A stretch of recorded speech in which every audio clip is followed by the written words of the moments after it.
Hey Houston, this is Alan Hernandez, and I want to remind you. Hey Houston, this is Alan Hernandez, and I want to remind you that.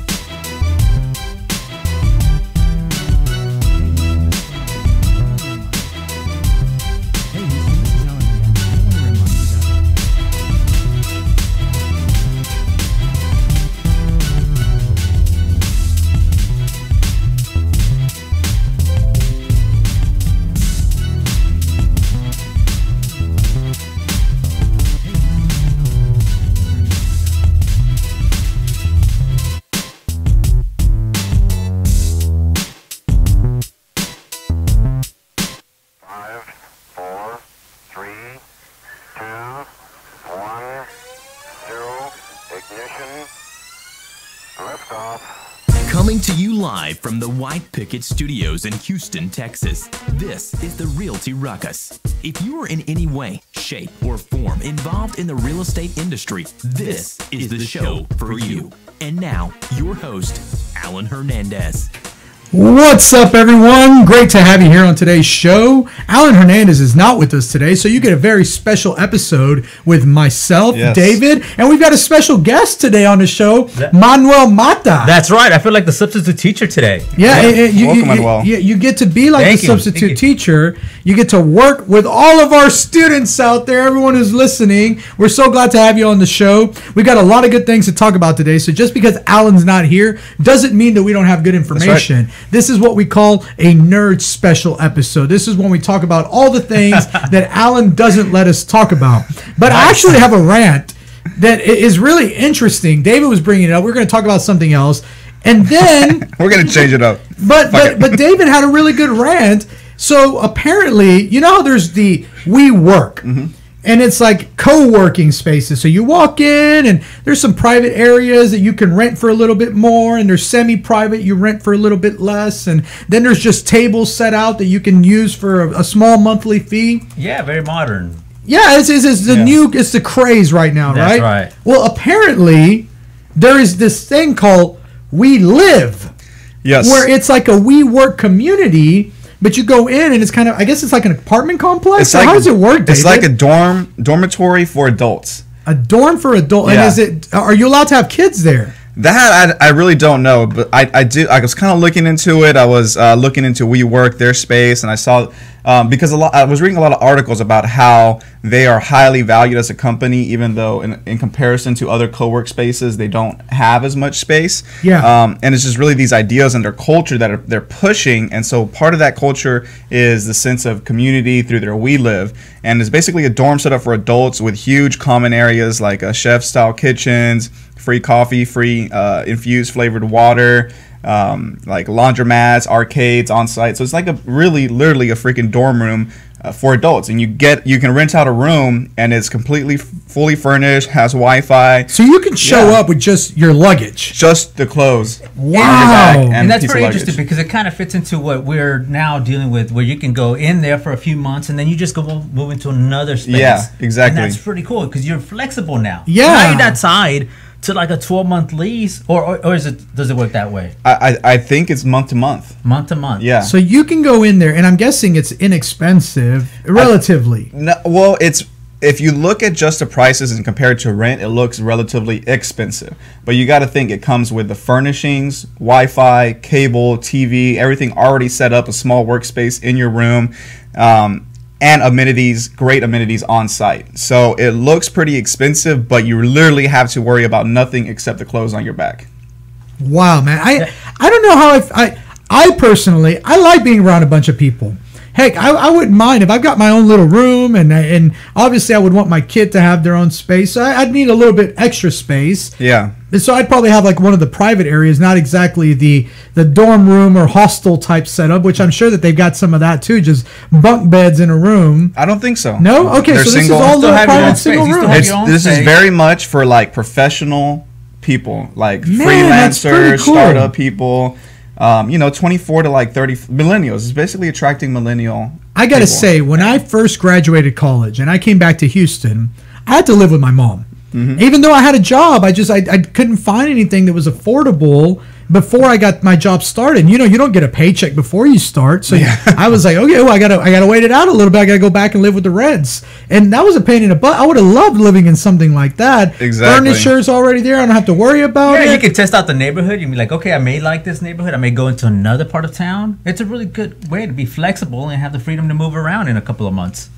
Yeah, I think, well, it's kind of weird because, you know, it's kind of like coming back full circle where way back in the day, you know, everybody kind of knew everybody in these small communities before these huge urban areas. And it's kind of funny how it's kind of circling back to it because I really feel like humans, I know this, humans crave community. Yeah, they do. And, you know, with this new sharing economy that we're going into, this is a really creative Brandon way. said he's looking it up. He's thinking about leaving his house right Brandon's now. going to like it. I guarantee it. Well, you know what this reminds me of? We talked about this on a show, but I didn't even know it existed. But at one point in time in Houston, you had these apartment communities. There were adult-only communities. Mm-hmm. You were not if you had a kid, they had to be over the age of 16 to be there on the site. Oh, wow. And so it was like they had parties all the time, and they had pool parties, and they had brunches, and this was like in the 70s or the late 60s, and then the 70s came around. They were like, no more discrimination. That's no age. More fun. No more fun. That's age discrimination against young people and old people because if you were over a certain age, you weren't allowed to live there either. Wow. So this was like 20 all the way up to like 35, and then after that, you're too old. Get the hell out of the community. That sounds amazing. And there was a lot of those in Houston, and they converted most of those over to condos and then started selling the units individually. And that's why you see all these like very old people that still own a lot of condos in Houston. Those are the people that bought the condos when it was adult only and then just kind of never moved out of that lifestyle. Nice. They became the Yeah, it's not in Houston right now. There's one in DC. Oh, there's not in Houston? There's one in DC and where else? DC and New York. DC and New York, yeah. Oh, that's it? Oh, man, I was getting ready to go out and look at one this evening. I'm like, hey, you mind if I bring a kid? They cry a lot. I'm sorry. Might want to start looking into see if we can bring them into Houston. Yeah, that is a really cool concept. Well, as a person, you know, with a young family, I would love to be around a whole lot of other young families. And think of like on-site amenities like, you know, shared daycare or even pre-K. Big giant playrooms. Exactly. Where you can take them and have them interact with other kids. Yeah. People, like you said, a daycare, maybe even like a young education. Don't steal our ideas, guys. We're onto something here. If you're listening to the Ruckus, you heard it here first. Kind of like almost every good idea starts here on Realty Ruckus. I'm sure it goes national. I'm sure Remax or Century 21, somebody will pick up on this idea and take it and roll with it. But I think it's pretty cool. It's really neat that they're doing that. It's a very interesting concept, and I can't believe I never thought about it before. You've got the WeWork. People, you spend 8 hours at work or more. Some people spend 12, 16 hours at work. Yeah. You're at home 8 to 12, the same amount of hours. Why couldn't you be around other people and actually enjoy living in a community? And I got to say, that's one of the big things that I loved about living in Latin America. Is Latin America, it's one giant community. It doesn't matter who your neighbors are. You basically have a courtyard in the middle. Yeah, everyone knows each other's business. Everyone knows what's going on with the other person, and everyone's talking about that's very scary to some people. That's all that. Yeah, Americans aren't like that at all. But in Latin America, that's really common. I think I may have found my new home. I'm going to where we live. Yeah. Guys, we got to take a quick commercial break. We'll be right back on the other side of the show, and we'll be talking about, what are we talking about on the other side of the show? We're going to do investor friendly. What does it mean? Oh, yes. That's one of the hot topics. Social media faux pas. Awesome. All right. We'll see you guys on the other side of the break. Thanks for listening. This is Realty Ruckus.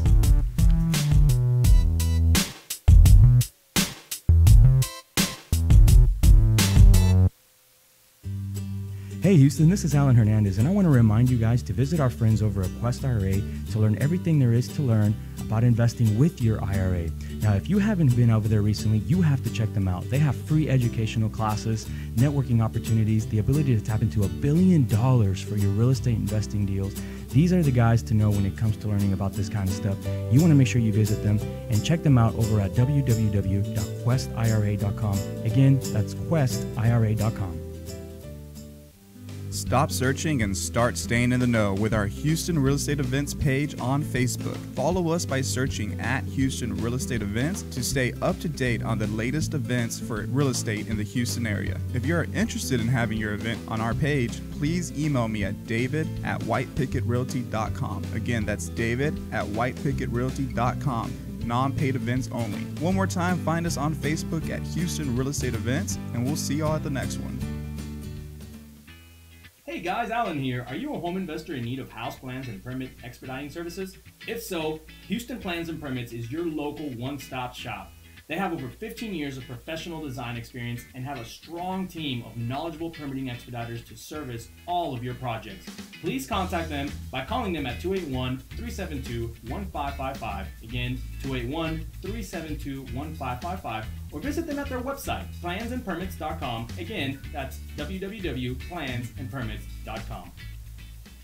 Hey Houston real estate agents, this is Alan Hernandez, broker at White Picket Realty. I want to let you know that when you're ready to stop working your real estate career and start building a real estate business, Team WPR is the place to be. Not only do we offer real results, real support, and real branding, but furthermore, 80 to 100% commissions of your hard-earned money going back to you. So make sure you reach out to us. Join at teamwpr.com. Again, that's join, Join, at teamwpr.com.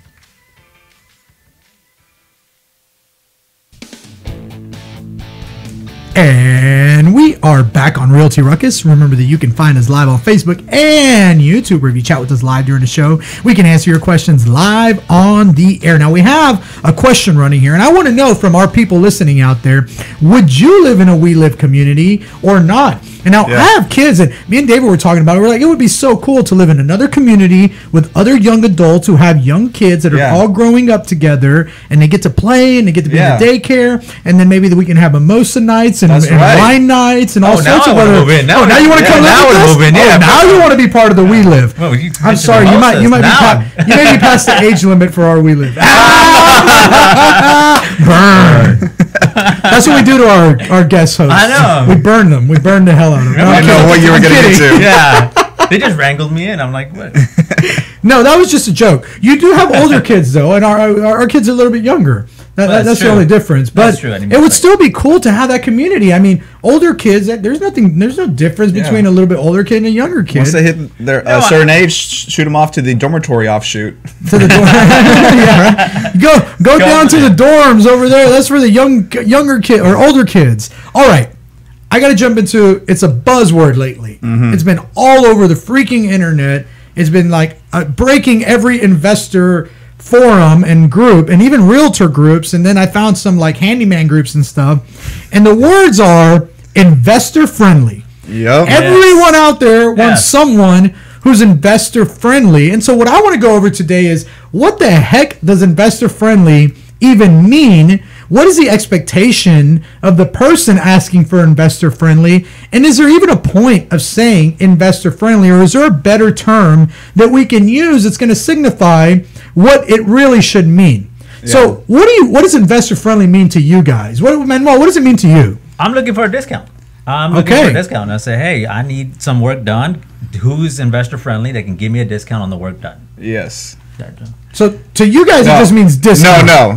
Okay. So what does it mean to you, David? Okay, well, see, investor friendly really means more of a deal being made. Yeah. You're finding somebody who's very qualified to do the job that you need them to do, but at the same time, there's an understanding. They're going to give you a discount in exchange for the volume of your business. Okay, so you're saying investor friendly means I'm going to be doing some volume, so I want a discount, considering the fact that this is not a one-off. Yes, that's what the ideal is. I think that's what initially. That's what the ideal is. Okay, started with that. Let's be honest here for a second. It's become, I need someone who can do it for cheap. Yeah. Yes. That's what it's become. And then I heard somebody argue the other day, and this is like the one argument that actually makes sense. Somebody said, I need an investor-friendly engineer. Well, that one actually makes sense to me, because you want someone who's used to working on investors' houses. Not every engineer does that. Some engineers, they work on bridges, or they work on huge commercial construction projects, not little single-family residential houses. So in that sense, I can kind of see what they're saying. They want a residential engineering specialist. But to use the term investor-friendly almost makes it sound like you're saying, I need a cheap engineer. I need someone who's not going to charge me an arm and a leg for their services. So that was the one instance where I was like, okay, well, maybe they don't mean cheap. Maybe they're using it the wrong way. Now, I can tell you, I see that term pop up all the time, and I do construction. And to me, when I see that term, 99% of the time, it means I want a discount. I want the work done a lot cheaper than retail, and I'm okay with that. But there's a lot of people on there who expect retail service, which means I'm going to have a guy on site every single day. I'm going to have them checking in with you, and we can have a long walk and talks and do everything custom instead of making it simple and easy. And I think that's where the expectation gets broken. It's investor friendly should really mean I want someone I'm going to be easy to work with. I'm going to tell you what I want. I'm not going to make a bunch of changes. I don't need to go walk the house with you 20 or 30 times. I'm going to go look at it before we start. I'm going to look at it when we finish, and I'm going to say, yes, it's good to go, or it's not. And I'm not going to be overly picky about the tiny little things. Yeah. Just to give you guys an example. Wildly different. Oh, yeah. Definitions we're getting from the groups and from what you're saying. And I think there's no consensus there. So now everyone's just pissed because they're like, stop asking for investor friendly. That just means cheap. That's how this conversation got started. It was a Facebook post in one of the Houston Real Estate Investors group. Yeah, and I will say one of the biggest frustrations is when you go on there and people are like, I need an investor friendly window guy. And then you give them a bid. And the price that they want is like half. And you're already giving them a good price because you're expecting the job to not be retail. Then again, there's sometimes people on here who want retail service, retail quality at a wholesale price. I mean, it's like going to Best Buy and saying, oh, I want to pay the same as I would at the flea market.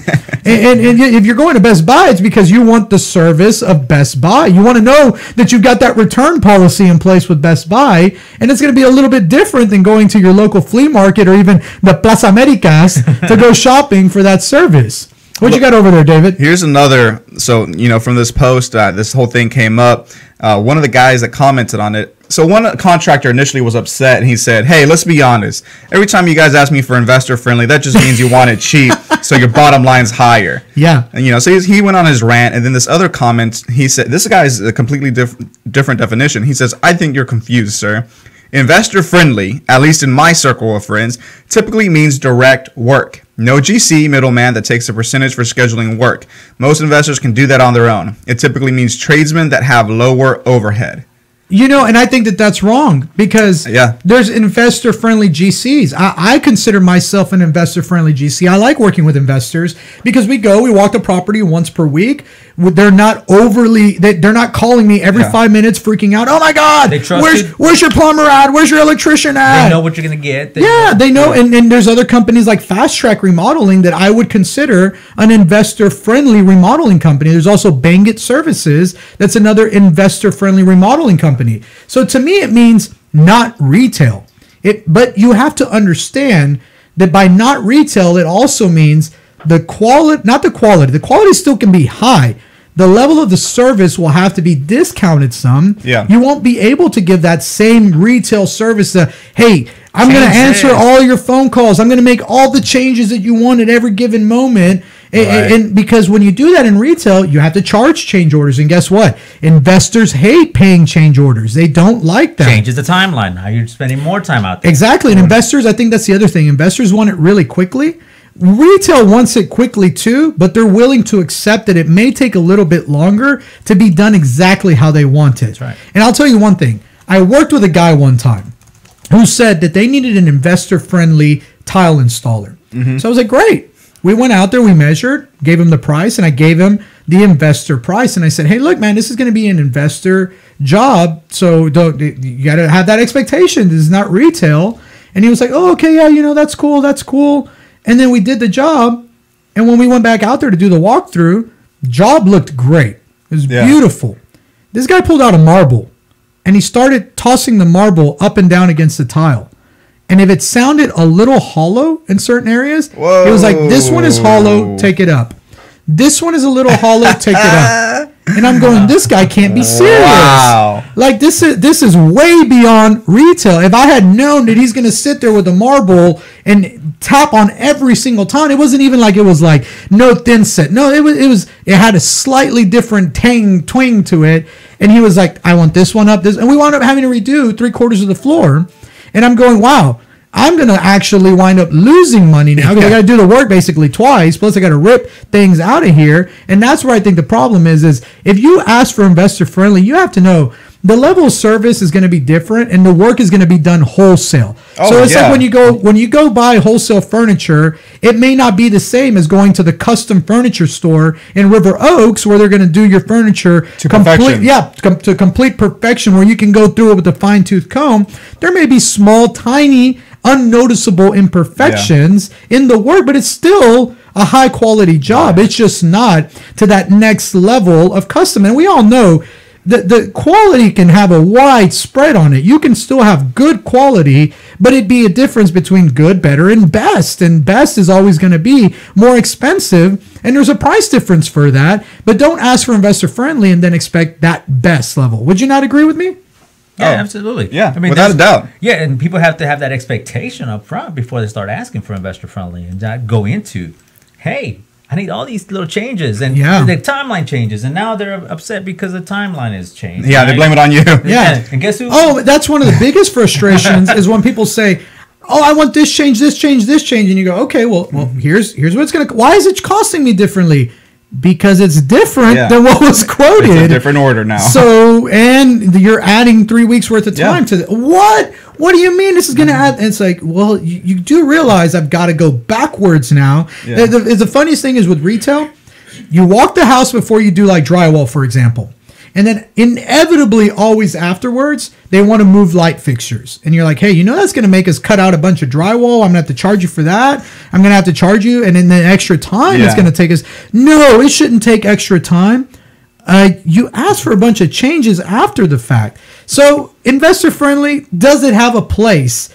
Or should we be calling it something else? Well, I think Jacob Harris on this post, he got it right. He says, this is way off. Investor friendly means you're able to understand the objective, rather than retail, which means you're going to charge what you think the client is willing and able to pay. If you're investor friendly, you probably know the market, what materials are required for the level of the home, the skill level needed for the subs you're going to use on the job, etc. Cheap is an incredibly naive and, to be honest, lazy way to interpret the words investor friendly. And I think this guy, Jacob Harris, he got it right. And, you know, I know it pisses off a lot of contractors on there, because what happens is people go on there asking for that discount. And with the investor-friendly agreement, looming overhead, that there's volume behind that first job. And the thing is, most people are bullshitters, and they're not going to do volume. Well, that's the other part is with volume, you actually have to get volume before I will give you a volume discount. Exactly. If you want show me that you can do volume. Yeah, if you want volume, it's like I don't get to go to Montalbano Lumber or Bison or Builders First and say, hey guys, I plan on buying $4 million worth of material, so I want that level discount. Yeah. And I'm going to order $1,000 order right now. Yeah. And that's what a lot of investors do, is they're like, well, if you give me a good price on this one, then I'll give you 12 more jobs like this. Well, give me the other 12 jobs, and then I'll start giving you a volume discount. For now, this is your first job. I'm going to price it as if it was a one-to-one job. I like how Jacob Harris says, understand the objective. And I know that you need to make money. I'm not going to charge you an arm and a leg. I'm going to give you fair investor pricing. This is not retail, but I also know you're not going to be overly bearing and overly picky and making a bunch of changes. It goes both ways. To be investor friendly, the person on the other side actually has to be an investor. Ding, ding, ding. And I think that's the big difference. That's a big difference right there. Sometimes you see people who say investor friendly, and they want retail at an investor pricing. And it's that one house only. Yeah, and I think that's where the big misconception is. I think Jacob Harris hit the nail on the head. That's a really good explanation. Guys, thank you so much. When we get back from the other side of the break, we'll get into a couple more topics. We do have to jump to a quick commercial break. Thank you so much. We'll be back.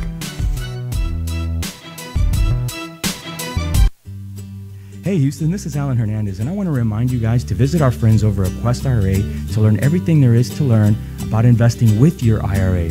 Now, if you haven't been over there recently, you have to check them out. They have free educational classes, networking opportunities, the ability to tap into $1 billion for your real estate investing deals. These are the guys to know when it comes to learning about this kind of stuff. You want to make sure you visit them and check them out over at www.questira.com. Again, that's questira.com. Stop searching and start staying in the know with our Houston Real Estate Events page on Facebook. Follow us by searching at Houston Real Estate Events to stay up to date on the latest events for real estate in the Houston area. If you are interested in having your event on our page, please email me at david@whitepickettrealty.com. Again, that's david@whitepickettrealty.com. Non-paid events only. One more time, find us on Facebook at Houston Real Estate Events, and we'll see y'all at the next one. Hey guys, Alan here. Are you a home investor in need of house plans and permit expediting services? If so, Houston Plans and Permits is your local one-stop shop. They have over 15 years of professional design experience and have a strong team of knowledgeable permitting expediters to service all of your projects. Please contact them by calling them at 281-372-1555. Again, 281-372-1555, or visit them at their website, plansandpermits.com. Again, that's www.plansandpermits.com. Hey Houston real estate agents, this is Alan Hernandez, broker at White Picket Realty. I want to let you know that when you're ready to stop working your real estate career and start building a real estate business, Team WPR is a place to be. Not only do we offer real results, real support, and real branding, but furthermore, 80 to 100% commissions of your hard-earned money going back to you. So make sure you reach out to us. Join at teamwpr.com. Again, that's join, Join, at teamwpr.com.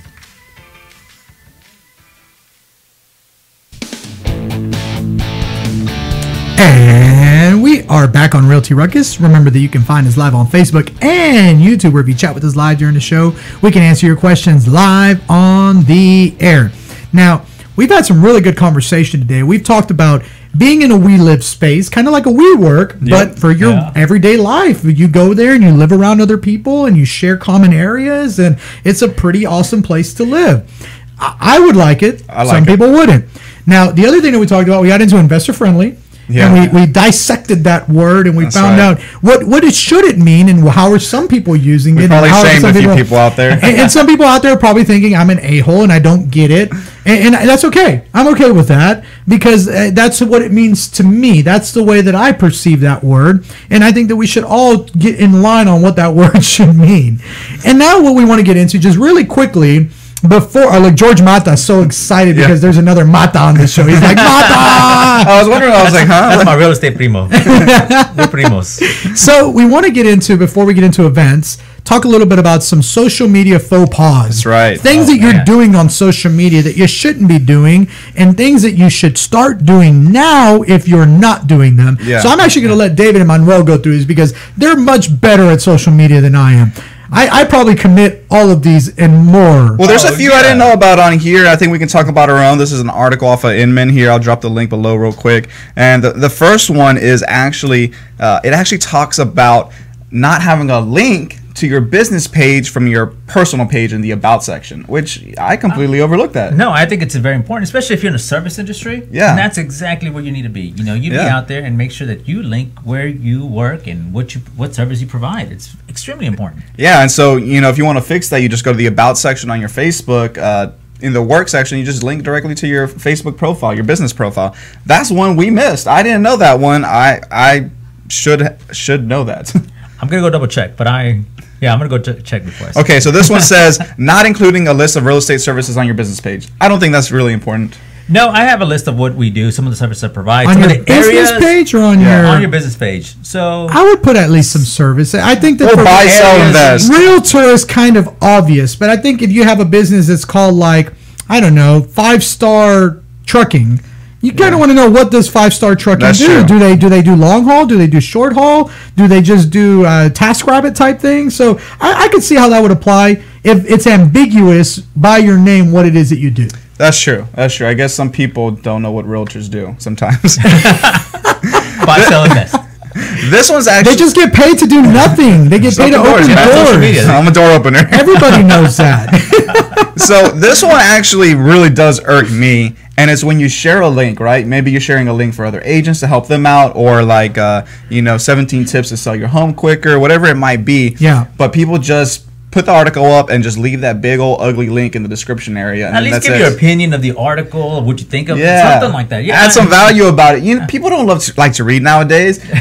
Honestly, if you just put 1 or 2 concise points from the article, summarize it. It's going to stop people. They're going to read it. That's a great idea. And they'll attribute that expertise to you instead of the article necessarily. So you want to anchor that expertise to you. One of my friends, he's great at this. He'll go in, he'll read the whole article, and then he'll copy and paste maybe one or two little paragraphs from it into the article. And then if it intrigues you, you go in and you read it. But if it doesn't, you don't. But at least you can read those two little sentences, get a glimpse of what the article is about. I think that's a great suggestion. Yeah. So that one always irks me. Definitely anchor that expertise to yourself instead of just leaving that ugly link up.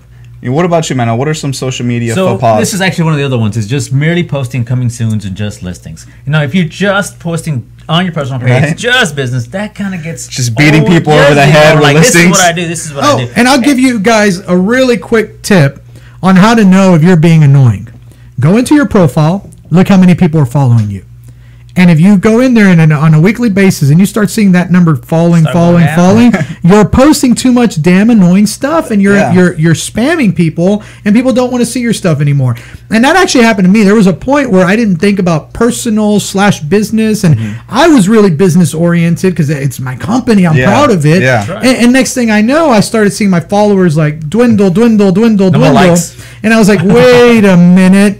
I need to let people see that I'm a real human being too. And that happens a lot actually on the political spectrum. I was actually talking to a recruit here, and we were talking about got a little bit into social media, and she says she's pretty good about not posting political stuff, but every once in a while people just irk her so much that she's just got to get back at them. Big faux pas, guys. Trust me, I understand that your friends or your family are driving you crazy with their Republican or liberal Democrat conspiracies, whatever it might be.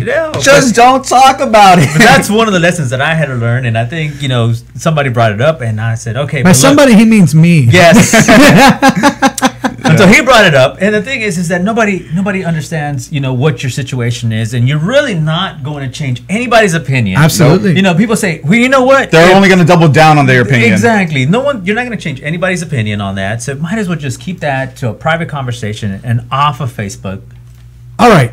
Gotta get into events. We gotta jump into events, guys. Right. We're coming up on the end of the show. So, David, let us know what's coming up, because there's a ton of events coming up in March. Nice. Make sure you put this on your calendar. If you're watching on your phone, open up the calendar app, stick these in right now, because you will forget about them. And if you're watching on a computer, go ahead and go into Eventbrite and RSVP for these events now. Pull these up for the happy hour. We have over 600 RSVPs now. We're gonna get tapped out, and we're gonna do priority entrance for anybody who's already pre-registered. That's right. So if you want to make sure that you get in there and you have priority entrance, make sure you pre-register. David, can you give them the dates and the locations and all the other important stuff? That's right. I just dropped the link down below, guys. So the real estate rally, first one of the years. Like I said, it's already getting, like BB said, it's already getting packed out, and it's actually this coming Tuesday, March 13th. It's going to be from 6 to 9 p.m. at St. Arnold's Brewing Company. Free beer, free food, over 350 real estate professionals, networking, mixing, and mingling. It's going to be a great time. It's always a great time. That's right. I'm looking forward to it. So then a couple of days later, we actually have our new agent happy hour hosted by the Houston Breakthrough Realtors. This one's going to be in Midtown at Pub Fiction from 4 to 7 p.m. That's Thursday, March 15th, 4 to 7 p.m. At Pub Fiction. This is for new agents, and we're actually putting together a great mastermind presentation. We're going to be going through how to actually farm your sphere of influence for leads to actually get your first year in real estate kicked off. So new agents or those enrolled in classes, make sure to check out the Houston Real Estate Events page for RSVP info on that event. And then last but not least, we have digital marketing for realtors. This one is super popular. Guys, you need to RSVP if you want to get into this event. We will not be registering people at the door. If you did not register beforehand, you will not be able to get in. Space is very limited, and this is a very hot topic. We are going to be breaking down our social media and digital marketing strategies, giving you some tips and tricks, and also coming to you with a slew of apps that we like to use in our business that have really helped us automate our workflow. So looking forward to all of those events. Definitely. Hope to see you guys there. Yeah, absolutely. Guys, we got to get off the show. It's been, we were actually over time. We're over time, The FCC is saying shut them down. So we got to get off of the show. Alan will be back here on Tuesday. I'm like, what's the day of the week? I couldn't remember what day of the week was called. He'll be back here on Tuesday. This is the Realty Ruckus. Thank you so much for listening, and we'll see you next time. All right, guys.